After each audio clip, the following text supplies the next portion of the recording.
got to go somewhere else.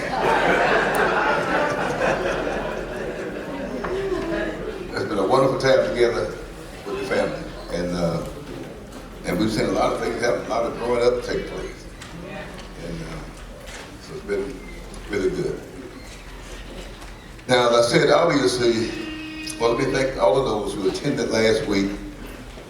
The Congress of Christian Education was the best that we've had since I've been here. I won't say since I've been president, I just say since I've been here. Congress of Christian Education, we had well over 350 people registered. I mean, that's the registered. You know, everybody didn't register. But that was how many people we had taking classes. That was actually in class, I was registered. And then we had about 90 young people that was registered. And 75 voice choir on Friday night. And that youth choir is going to take part in history. Somebody say history. In August. In August, we're going to, the Minnesota State Baptist Convention is going to present a Minnesota National, whatever, I don't know the name, that choir of young people. On the stage, August 17th, it's going to be so big, we don't even know what venue is going to hold it yet. So we're going to do a live recording and a live video with our young people singing and praying, dancing, and just having a good time in the Lord. That's going to happen in August, so keep that in mind. We're going to be working with them all summer long, and God has given our music division this vision. And we're so thankful that going into these to the convention in August, it's going to happen. Y'all know when I say it, it's going to happen. Amen. Just like when I told y'all, spring is here. Somebody that's coming to me the next Sunday says, "You said spring is here. Look at all this snow." I said, "So spring snow." And you see how quick it came and left, it melted. We probably get another little Easter snap. Now just down south, folks know about the Easter snap. Now, it's obvious that in today's text, Jesus is not talking specifically about the nuclear family. However, he is saying something here that all families need to learn.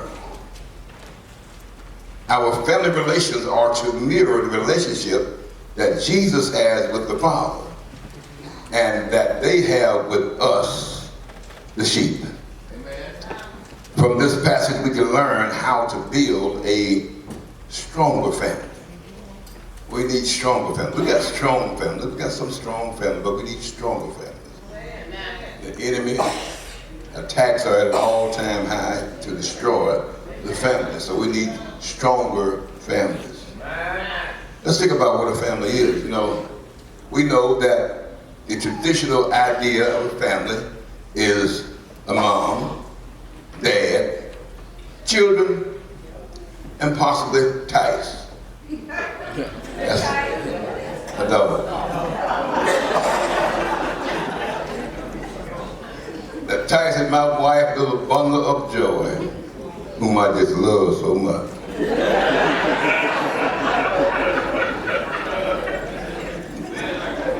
That's traditional family. Mom, and there's dad, there's children, and there's possibly a dog. The fact is this: only 1 out of every 6 people in the United States live in the traditional setting. Watch this: one mom being married to one dad, one time, with children from that marriage only. Amen. Now, think about it. I gave you the traditional family. Mom, dad, children, dog, or cat.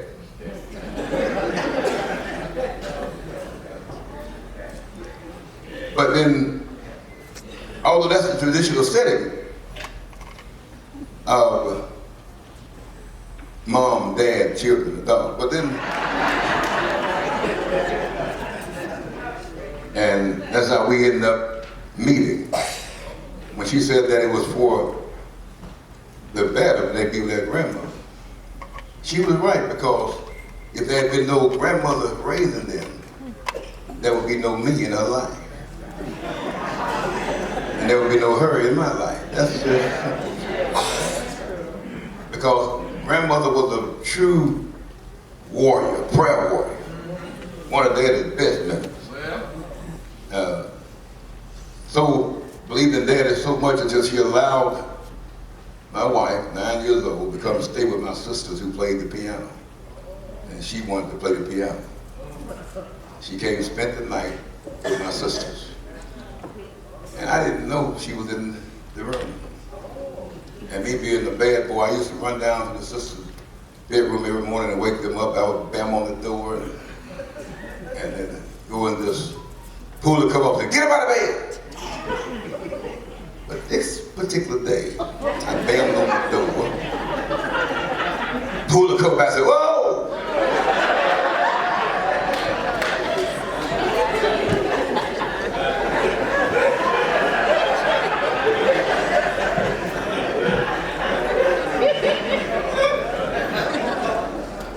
And from that day on, the rest is history. But I wanted to get married right there, and I started doing the Al Green. Let's get married today. Might as well.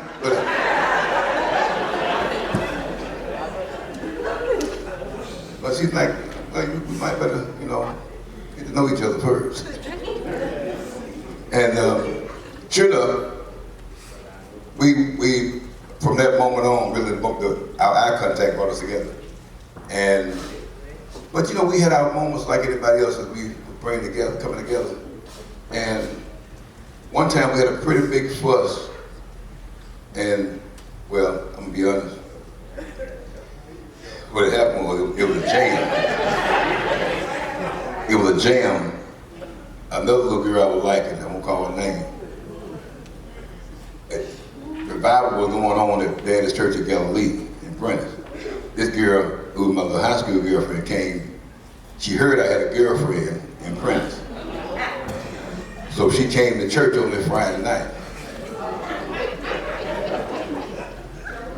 And walked up to me while I'm talking to my wife.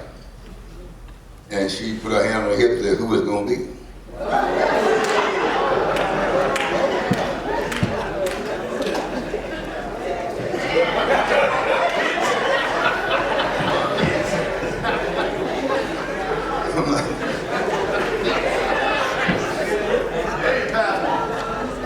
And she just grabbed me and pulled me away.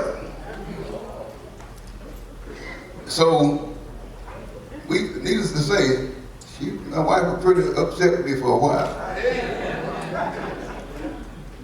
Because I went with the other girl.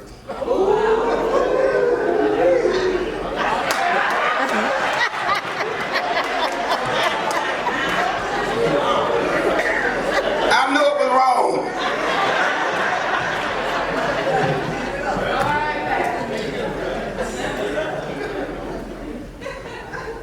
But in the process of time, we was away from each other, and she would let me come see her or anything like that. But during that time, 16, she got pregnant. And it wasn't me. In my mind, I'm thinking, Jesus did it again. God did it again. But she was pregnant, and I didn't care who it was, who the dad was, whatever. She came to my sister's house before she could plan to go back to Chicago, because she was determined to raise her own child. All right. Made a mistake, and she lived up to it. She was determined, but I was determined not to let her do this by herself. And I literally begged her before she, at my sister Jean's house. She could tell you, I begged and cried and pleaded, rolled on the floor. When I pulled up grass outside before she pleaded, that she would not go back to Chicago, that I would take care whatever, whoever baby it was. I still love them.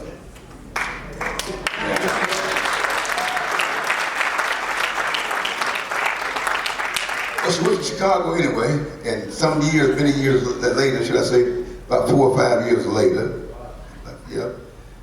I was in Detroit, outside of Detroit, in Ypsilanti, working for my uncle. And she came over to my brother, Mac, when he got married in Ypsilanti, Michigan. She came to the funeral, not the funeral, but the wedding,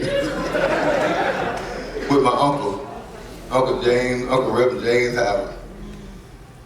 Oh, that's a whole nother story. Anyway, and I saw her again after all those years, and I realized that the flames hadn't died. So it wasn't long after that I got in a 1968 yellow Pontiac Bonneville that hadn't been driven in years. The outer arm and all that stuff was about to fall up under there. But I asked my uncle, could I use that car? I'm going to Chicago. I'm going to pick this girl up, and we're going back to Mississippi. And that's what I did.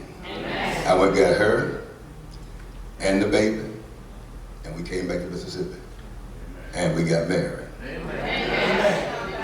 Now, people try to tell us. People tried to stop the marriage because during that time, most of what everybody knew was traditional family. Amen. And you're going to marry somebody who already got a child as well as my child. Amen. And that's the way we took it from day one. Although it was a non-traditional coming together. Me, my wife, and Nita, a baby. And shortly after came, I think the next Valentine's Day, after we got married. The next Valentine's Day, I'm sitting beside the bed with Chavez.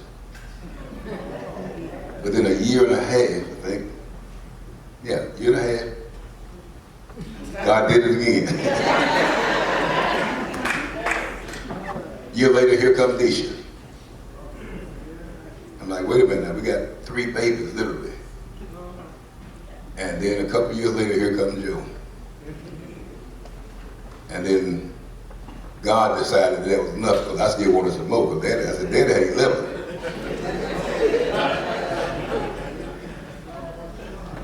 But, so what about it? I wanted to show you that, although I came from a traditional family, but then only 1 out of every 6 people in the United States live in that kind of setting right now.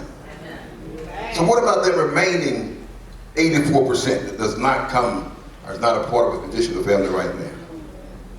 The question is asked, is their family life doomed? And I have to say, by example, of course not. That's why I went through all that trouble to show you the kind of setting my wife and I came from. And I can tell you this, if your home has been broken by abandonment, some people just walk up and leave. Have been broken by death or even divorce. I want you to know this. I want your family to understand this. God has not turned his back on you.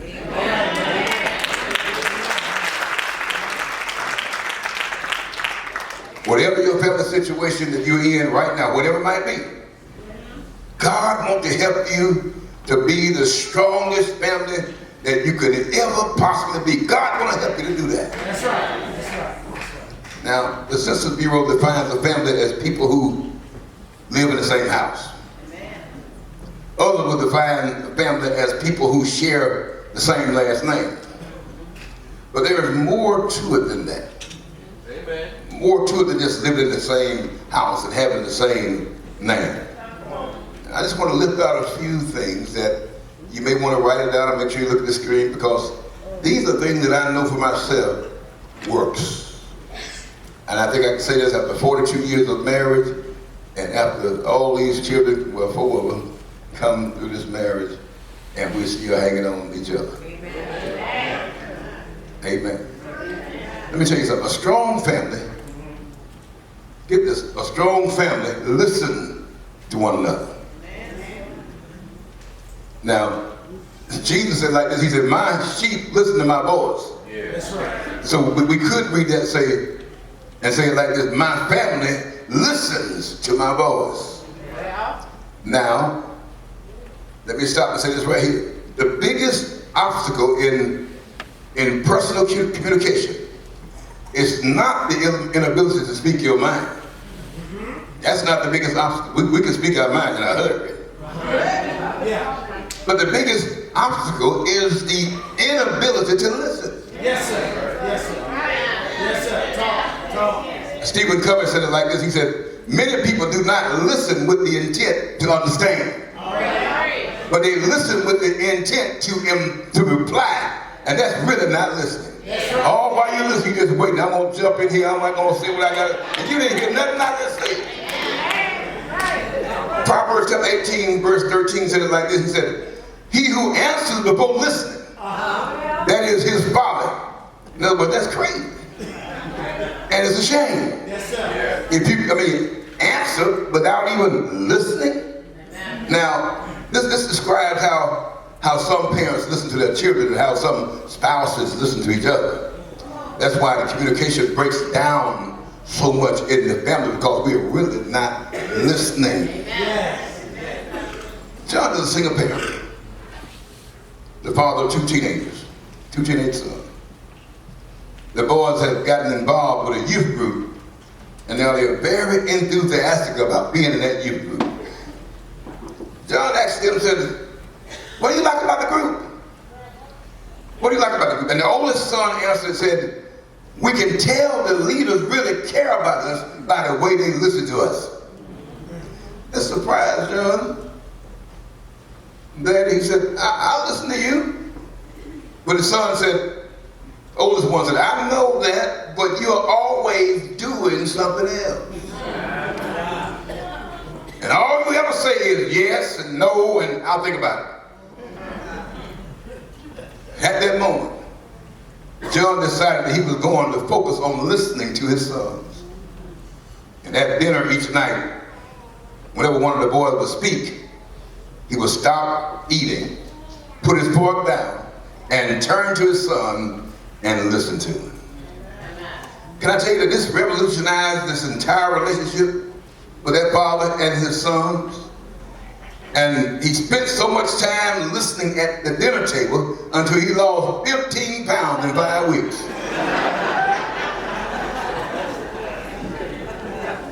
And most importantly, the average length of their evening meal went from less than 10 minutes to more than 45 minutes.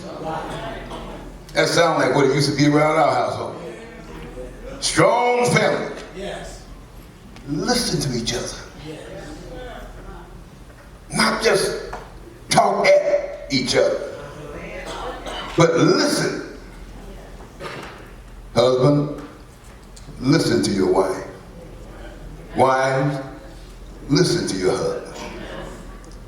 Parents, listen to your children. Children, listen